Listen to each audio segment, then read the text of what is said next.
You will never know if you have faith unless you've been faced with a good fight. Faith isn't tested when everything's easy. It's proven in the struggle. There's a place for the trial, a purpose for the trial, and the provisions within the trial. The trial isn't meant to break you. It's meant to reveal what's inside of you. God has a purpose behind every challenge, and in the midst of it, He's already provided what you need to overcome. Your faith will grow stronger through every fight that you face.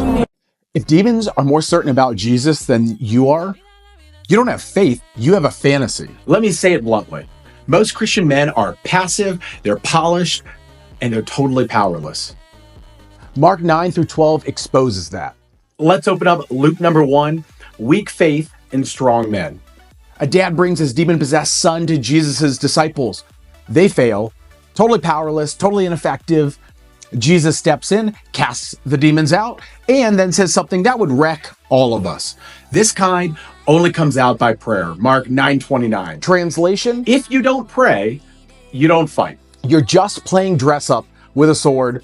You don't even know how to swing. Luke closed, faith without prayer is flexing with a fake weapon. Luke number 2, men who follow or flake. Jesus tells his disciples he's gonna die. What do the guys do? They start arguing about who's the greatest. Typical. Jesus responds, if anyone would be first, he must be last and servant of all. Mark 9:35. Real men serve. Real men sacrifice. Real men shut up and carry the cross. Not posture, Not platform. obedience. Luke closed, kingdom masculinity looks like a towel, not a throne. Luke number 3, comfort versus courage. Mark 10 brings the rich young ruler. The guy checks every religious box. Jesus says, sell everything, follow me. And the dude walks away. Why? Because comfort castrates courage. Then Bartimaeus shows up blind, broke, loud, interrupting everyone. Jesus stops him. Men, God isn't impressed with your success. He's moved by your surrender. Luke closed, God will ignore a proud man and rescue a desperate one. Luke number 4, flipping tables in a fake temple. Jesus enters the temple in Mark 11 and doesn't hug anyone.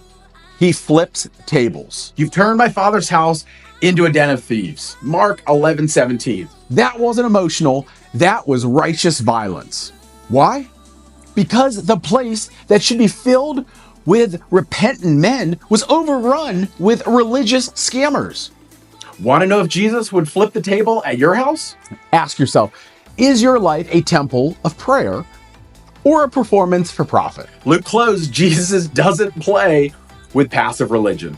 And Luke number 5, real authority and real allegiance. Mark 12, Jesus gets grilled with traps. Politics, resurrection, theology. He doesn't flinch. Then he gives the greatest commandment. Love the Lord your God with all your heart, soul, mind, and strength. Mark 12:30. Not half, not when it's convenient, all in. Everything. Heart, soul, mind, strength. Masculine faith isn't emotional hype. It's full-bodied allegiance. Final Luke closed. Weak men give God the leftovers. Real men lay it all down. Men, here's your call to action. Most men today live like a fig tree. Leaves, but no fruit. Jesus cursed that tree. Don't be that tree. Comment below, I will not be a fig tree man. Subscribe to stay in the Word like a warrior, not a wimp. Share this with one man you know who's living soft but wants to be a warrior for the kingdom.